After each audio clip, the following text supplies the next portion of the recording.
direito de reunião é um dos direitos que, de cara, né, quando o estado de defesa é determinado, que geralmente é proibido ou é mitigado. Né? Então, ele pode determinar que estado de defesa no estado do Rio de Janeiro, decretado estado de defesa no Rio de Janeiro, o presidente decretou.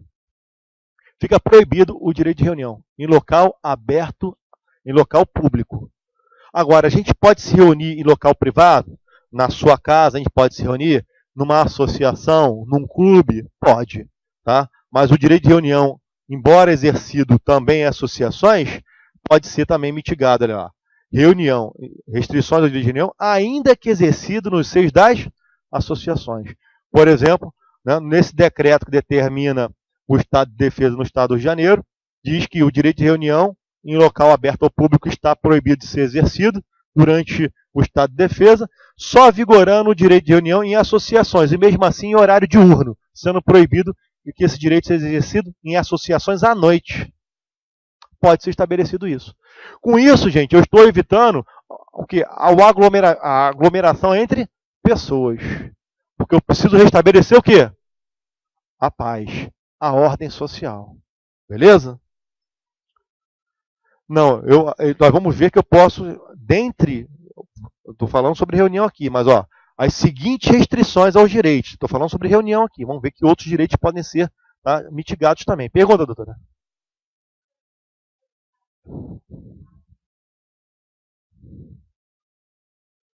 Não, não. Você está falando sobre o direito de reunião em local aberto ao público? Mas vamos entender o seguinte: o teu direito acaba quando começa o meu. Ou quando a lei, né, diz que o seu direito acabou ali. Então, o direito de reunião é exercido em locais abertos ao público. Né? Primeiramente, não pode frustrar o direito de reunião de outras pessoas que já comunicaram previamente à autoridade pública. E para você se reunir num determinado local, dependendo do quantitativo de pessoas, aquilo vai gerar uma condição de insegurança. E, portanto, o Estado diz, não, bom, você vai se reunir com 2 milhões de pessoas. Na Finlândia não vai dar. Portanto, nós não vamos conseguir o que? Garantir a segurança da população ali. É muita gente para aquele local. Beleza? Aí está muito ligado à questão do bom senso e a possibilidade do Estado, né, conseguir garantir a segurança das pessoas e o próprio direito de reunião. E quando você comunica que vai se reunir, o Estado, inclusive, ele vai mandar o quê? Forças de segurança pública para garantir esse teu direito. Beleza?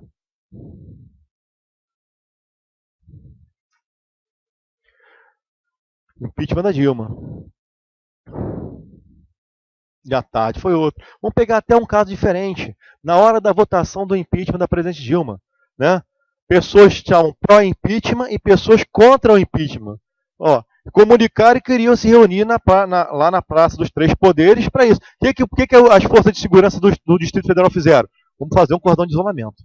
Bota a tropa, vamos fazer um cordão de isolamento para lá, um para cá e deixar uma faixa que ninguém pode passar, para que esse grupo não encontre o outro. Porque todas as pessoas têm direito de quê? Além de manifestar o seu pensamento, se reunir.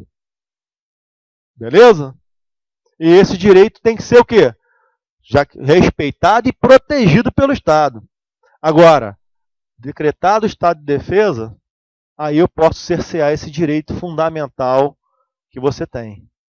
Porque é necessário o quê? Restabelecer a paz pública. Muitos dos direitos que nós temos, né, que são chamados de liberdades públicas, a grande maioria deles estão no artigo 5º, que fala dos direitos e garantias individuais, direito de reunião, direito de associação, direito de igualdade, né, direito à vida, né, direito de segurança. Muitos desses direitos podem ser o quê? Mitigados ou até o quê?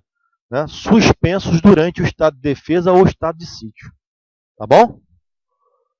Por exemplo, decretado estado de defesa, o Brasil poderá aplicar a pena de morte?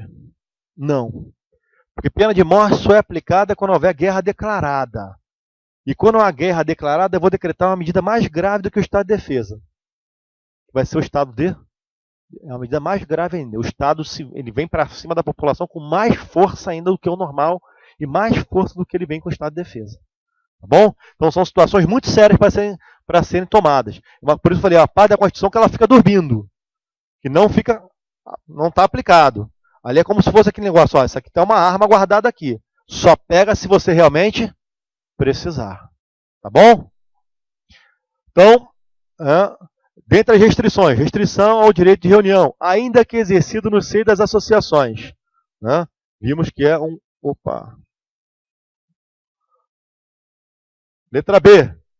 Sigilo de correspondências. Então, as correspondências são sigilosas. Por que são sigilosas? Porque todos nós temos o direito de privacidade. A Constituição garante que todas as pessoas têm o direito de privacidade. O que é privacidade? Privacidade é uma área da minha vida, uma esfera onde estão os meus segredos, que eu só deixo saber quem eu quero. Beleza? Ou então, nas hipóteses que a lei diz, né, que o Estado pode ali entrar. Então, o que você fala por telefone está relacionado à sua privacidade. Sua conta bancária está relacionada à sua esfera de privacidade. Tá? Você tem direito a ter, mas tem situações que, por lei, o Estado pode entrar na tua esfera de privacidade. Tá? Correspondência. A correspondência, hoje, poucas pessoas escrevem carta, né? A chamada missiva. Mas se uma carta fosse escrita, quem pode abrir esta carta? Só o destinatário. E o conteúdo daquilo que está ali só diz respeito ao destinatário e o remetente. Uma pessoa não pode chegar e violar a correspondência do outro. Se fizer isso de propósito, né, isso é até crime de violação de correspondência. Agora, muitas vezes, se você vem um montão de cartas, é para você, uma delas foi colocada por engano. Se você abriu aquilo ali, opa, não é para mim, não continua lendo, né? Guarda, entrega, ó, foi para mim, eu abri sem querer, né, veio num bolo, mas eu nem li. Você tem que saber que você tem que respeitar o direito de privacidade das pessoas. Agora, está aqui, ó, a Constituição ainda fala, é livre, no artigo 5º, nos direitos e liberdades individuais, é livre a manifestação do pensamento, sendo vedado o anonimato. Eu tenho o direito, né, de dizer o que eu penso, o que eu acho das pessoas e coisas, desde que eu não atente contra a tua honra nem a tua imagem. Então eu tenho o direito de livre manifestação do que eu penso. Mas a Constituição diz, você tem que dizer o que, né, quem é você. Esse direito de manifestar o pensamento durante o estado de defesa, ele pode ser suprimido? Pode. Tá? São invioladas a intimidade, a privacidade, a honra e a imagem das pessoas, assegurado o direito de indenização pelo dano moral e material. E aqui, ó, é inviolável o sigilo das correspondências e das comunicações telegráficas, de dados e comunicações telefônicas. Salvo no último caso, comunicações telefônicas por ordem judicial, na hipótese e na forma da lei que a lei estabelecer para fins de investigação criminal ou instrução processual. É com base nessa parte aqui, final, que hoje se decreta a interceptação telefônica, né, onde uma autoridade judicial autoriza a autoridade policial a fazer a interceptação telefônica. Decretado o estado de defesa, o Estado já pode adentrar no teu direito de correspondência. Ele pode interceptar suas correspondências, ler, por exemplo, em órgãos de segurança pública, como delegacia. Isso é crime de violação. Não, porque foi decretado no estado de defesa esta medida, em que as correspondências das pessoas poderiam ser o quê? Abertas por órgãos públicos. Não nós uns dos outros. Tá? Sigilo de comunicação telegráfica e telefônica. Então, comunicação telegráfica e a telefônica é protegido para fim de proteger. O meio é protegido para proteger a tua privacidade. Mas pode haver o grampo aqui até sem autorização judicial, tá? A interceptação de dados, desde que haja a decretação do estado de defesa e na decretação diga que o Estado vai poder interferir nesse direito. É normal, decretou o estado de defesa, ele intervém no direito de reunião, no sigilo das correspondências e também na comunicação telegráfica e telefônica. Onde polícia, delegacia de polícia, quartéis da Polícia Militar, Polícia Federal, todo mundo está autorizado a fazer o grampo. Agora, naquela localidade, estou usando o estado do Rio de Janeiro como exemplo, que foi onde foi decretada a medida de exceção, o estado de defesa. Né? O Estado poderá também ocupar e usar temporariamente bens e serviços públicos na hipótese de calamidade pública, respondendo à União pelos danos e custos decorrentes. Né? Então, para fim de restabelecer, houve a decretação do estado de defesa por motivo de calamidade pública. Então o Estado pode chegar, né, decretou o estado de defesa aqui no Rio de Janeiro, ele pode ocupar a SEDAI, ele pode ocupar, por exemplo, a Light, que é uma instituição privada hoje? Pode. Para fins de manutenção do quê? Da energia elétrica, do abastecimento de água. Tá? Pode ocupar, por exemplo, a SEG, para fins de manter o quê? Fornecimento de gás. Tá? Pode ocupar, por exemplo, né, as instalações, e ele mesmo, por meios próprios, prestar o serviço de transporte em relação às empresas, né, de transporte, aí, como Supervia, como a ferrovia, né, também é prestada. O tempo de duração do estado de defesa não será superior a 30 dias. Então ele decreta por 10, por 15, por 20, podendo decretar por 30. Tá? Pode haver prorrogação? Pode haver prorrogação? Pode. Mas só pode haver quantas prorrogações? Uma. Só posso prorrogar uma vez. Por igual período. Mas, ó, se persistirem as razões que justificaram a decretação.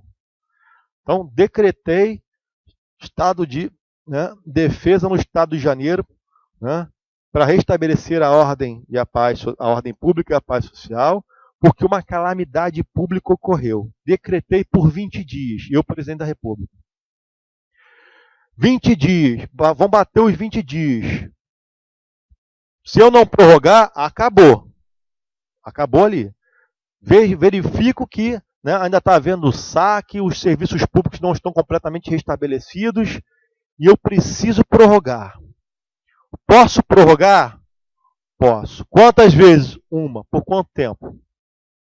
20 dias. Se eu decretei por 20, vou prorrogar uma vez só e tem que ser por 20. Se eu decretei por 30, posso prorrogar uma vez só e por 30. Pode prorrogar de novo? Não. Então o estado de defesa só pode prorrogar uma única vez, por igual período. E a decretação inicial é por até 30 dias. Vamos lá. Para prorrogar, eu posso prorrogar imediatamente, eu, presidente, ou vou ter que ouvir os dois conselhos? Vou ter que ouvir os conselhos também. Beleza? Para fim de prorrogar. Eu preciso concordar com eles, se eles acharem, não deve prorrogar ou não deve decretar. Preciso? Não, eu só preciso ouvir. Eu quem? O presidente da República. Tá? Já vimos aqui. Opa. Não estou me entendendo bem com esse. Na vigência do estado de defesa, vamos ver se desce mais alguma aqui.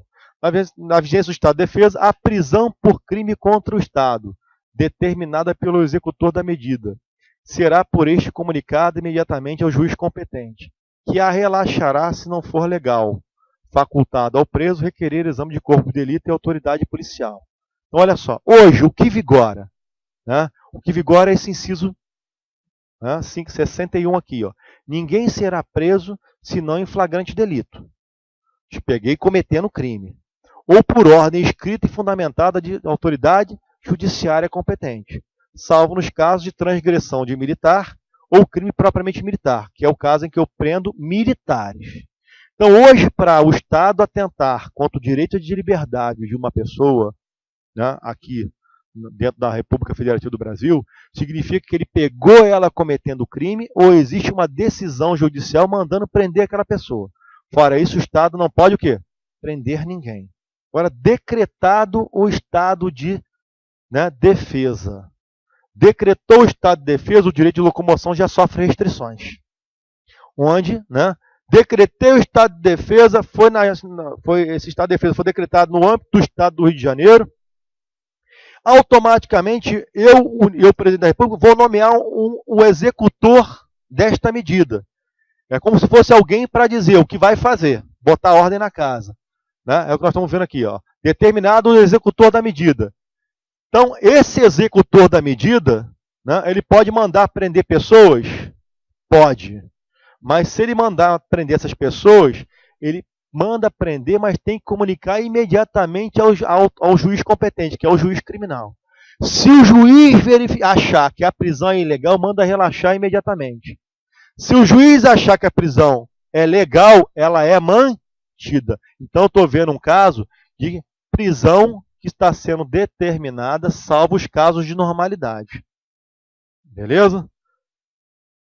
A comunicação será acompanhada de declaração pela autoridade do estado físico e mental do detido no momento da situação, de sua situação. Ó, prendemos o fulano, né, presidente do Conselho de Direitos Humanos, ele está em perfeito estado físico e estado mental. Ou ele foi preso, mas foi preso com o braço quebrado, foi preso com escoliações conforme um exame de corpo de delito encaminhado junto com o laudo de prisão. A prisão ou detenção de qualquer pessoa não poderá ser superior a 10 dias, salvo quando autorizado pelo Poder Judiciário. Então é o máximo de tempo que ele pode deter alguém para a averiguação, deter para a busca de informações. No máximo 10 dias. Aí depois ele tem que liberar.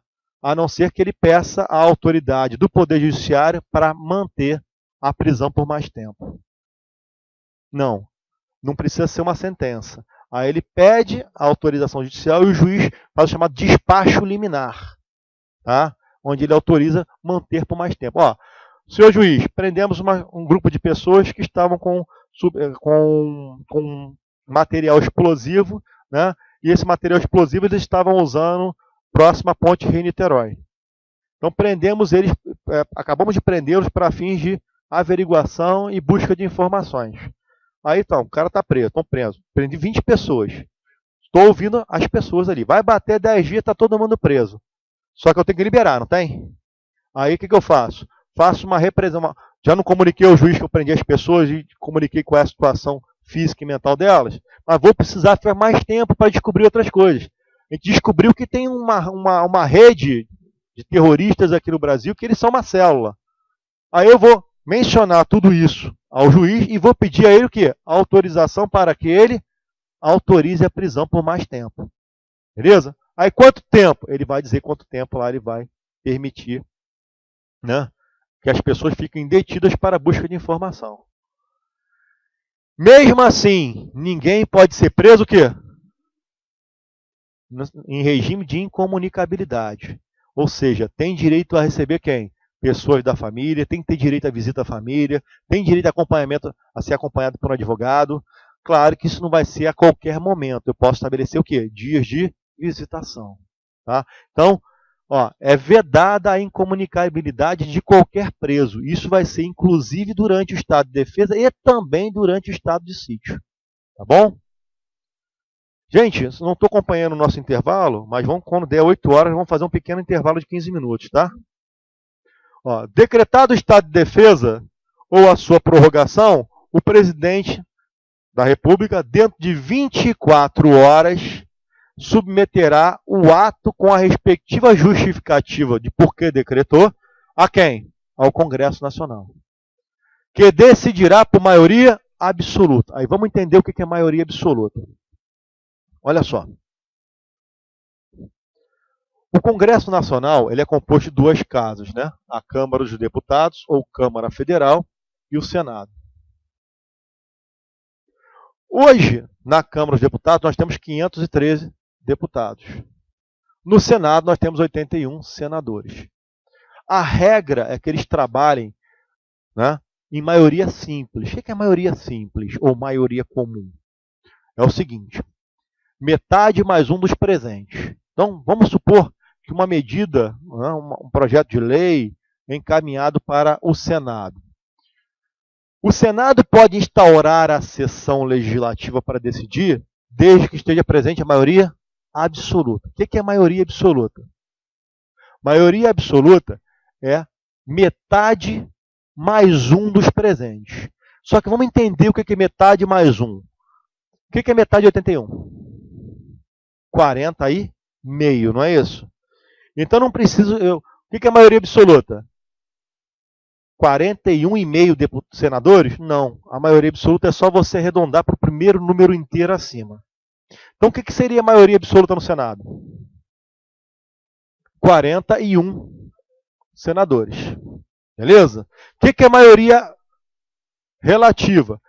Maioria relativa É só você ver. Quantos estão presentes? 60. Maioria relativa desses 60? 31. Estão presentes 62. O que é a maioria relativa? 32, porque 31 é metade. Beleza? Então, maioria relativa é metade mais um dos presentes. Então, como é que o Senado e a Câmara decidem e votam as coisas que vão para lá? Em regra, eles atuam pela maioria relativa. O que é maioria relativa? Vamos lá. Tem 60 deputados, 60 senadores no Senado. Maioria relativa é o quê? 31. Para discutir e votar alguma coisa no Senado, tem que estar presente a maioria absoluta, porque senão não podem votar nada. Para discutir e votar alguma coisa na Câmara, tem que estar presente a maioria absoluta. Mas presente a maioria absoluta, eles discutem e votam pela maioria relativa. Então estão presentes 60 senadores. Pode discutir e votar alguma coisa no Senado? Pode, porque está presente a maioria absoluta. A maioria absoluta não é 41? Se tem 60 senadores, não está presente a maioria absoluta? Vamos votar agora pela maioria relativa. Então a maioria relativa ela vai variar, entendeu? Conforme o número de parlamentares presentes. Agora, quando eu falo maioria absoluta do Senado, é metade mais um de todos os senadores. Ah, mas só tem 60 senadores presentes. O que é a maioria absoluta? 41. Mas tem 80 senadores presentes. O que é a maioria absoluta? Pelo menos 41. Então, maioria absoluta é metade mais um de todos os membros daquela casa. Tudo bem? Aqui são 256,5, né? Se fosse metade. O que é a maioria absoluta aqui? Na Câmara dos Deputados? 257. Não é isso? 257 é a maioria absoluta aqui. Agora, quando eu falo maioria absoluta do Congresso Nacional, aí eles estão trabalhando em unicameralidade. Lembra da unicameralidade? Eu vou somar, portanto, quanto? Do 513 mais 81. Então, vão ficar quanto? 594. Então, o que é a maioria absoluta de 594? 200. Vamos mais fácil. Que maioria absoluta de 500? Metade de 500? 250. Metade de 90? 45. Então dá o quê? 295. Metade de 2? De 4? 2. Então 297 é metade, não é? O que é a maioria absoluta no caso do Congresso Nacional? 298, não é isso? 297 é metade de 594. Então, maioria absoluta do Congresso. Não me interessa quantos senadores ou quantos deputados. No final, são quantos parlamentares que decidiram? 298. Então, vamos lá. O presidente da República decretou o estado de defesa. Para decretar, ele não precisa de autorização do Congresso Nacional, mas precisa comunicar imediatamente ao Congresso Nacional, não é isso? Não é isso. É o que está escrito. Ele tem que comunicar em quanto tempo? Dentro de 24 horas. Dentro de 24 horas, é hora, gente.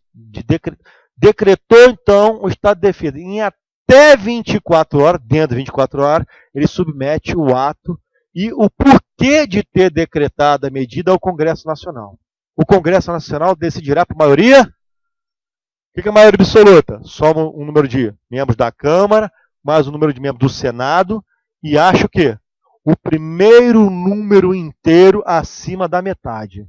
Se compareceram apenas 300, entre deputados e senadores, só compareceram 300 para apreciar essa medida. Quantos eu vou precisar para votar que a medida está mantida? 298. Compareceram 400. Quantos no mínimo eu preciso? 298. Compareceram 300. Quantos no mínimo eu preciso? 298. Aí vão dizer, ó, está mantida a decretação. Ela se mantém. Aí isso não aprovamos. Decidir e votar não está aprovado. Ou seja, não querem a medida. Aí o que acontece? Automaticamente dá-se por encerrado o estado de defesa. Beleza? Então está aqui. Decretado estado de defesa ou sua prorrogação, que para prorrogar também tem que submeter ao Congresso Nacional em até 24 horas. Eu sei que ele pode prorrogar uma única vez por até 30 dias. O presidente da República, em 24 horas, submeterá o ato com a respectiva justificativa ao Congresso Nacional, que decidirá por maioria absoluta. E se o Congresso estiver em recesso? Se o Congresso Nacional estiver em recesso, aquele período, né, de descanso, será convocado extraordinariamente no prazo de 5 dias. Aí eu te pergunto, quem é que convoca o Congresso Nacional em sessão extraordinária? Presidente do Congresso Nacional, beleza? Aí o presidente do Congresso Nacional, então o presidente da República vai ter que comunicar isso ao Congresso Nacional. O presidente do Congresso Nacional, né, faz o quê? Determina que os parlamentares do Congresso Nacional, então deputados e senadores, compareçam para decidir. Isso é no prazo de 5 dias, não pode ser em prazo maior. Pode ser em 2 dias? Pode. Pode ser em 3 dias? Pode. Mas não pode ser em mais de 5 dias de decretada a medida. Então os parlamentares vão se reunir e vão deliberar, né? Deliberar e vão decidir por maioria absoluta se está mantido ou se caiu a medida. Então está aqui, ó. O Congresso Nacional apreciará o decreto dentro de 10 dias contados de seu recebimento, devendo continuar o funcionamento enquanto o estado de defesa vigorar. Então, lembra que eu falei? Muitas vezes o Congresso Nacional é convocado extraordinariamente para deliberar sobre alguma situação. Deliberou, volta para o recesso. Mas aqui vai voltar ao recesso? Enquanto vigorar a medida de exceção, no caso do estado de sítio, o Congresso continua o quê? Os seus trabalhos. Ele não pode entrar de recesso enquanto a medida estiver o quê? Vigorando. Bom, ó, rejeitado o decreto, cessa imediatamente o estado de defesa e a situação volta à normalidade. Foi?